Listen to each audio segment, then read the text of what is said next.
So last weekend, my roommate Jake decided he'd had enough of the haunted house ambience. Our bathroom door gave off every time it squeaked open at 3 a.m. He marched into the living room waving a can of WD-40 like he was prepping for battle, announcing, "Time to show that door who's boss." I was mid-binge on some true crime doc, so I barely looked up, but I did warn him, "Just don't get that stuff on the floor, man." Remember the great olive oil incident of 22? He just rolled his eyes and disappeared down the hall. About 5 minutes later, I heard a noise that sounded somewhere between a dolphin's mating call and a foghorn.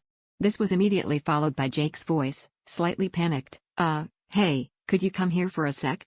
I rounded the corner and was greeted by the sight of Jake sprawled across the bathroom threshold, one leg in the air, socks glistening with what could only be described as industrial-grade lubricant. Apparently, in the process of targeting the door hinges, Jake had missed by a country mile and managed to give the entire bathroom floor, and half the hallway, a generous oil change. Now, you'd think we'd have fixed the problem right then and there, but nope. We're both in our 20s and, as Jake says, it's not a real emergency until someone loses a shoe. Fast forward to later that night when nature called, and I realized the only way to reach the toilet without risking a concussion was to basically launch myself across the floor like a figure skater. I took a running start, attempted a spin, and somehow landed on the bath mat, which, for the record, immediately shot out from under me like a cartoon banana peel.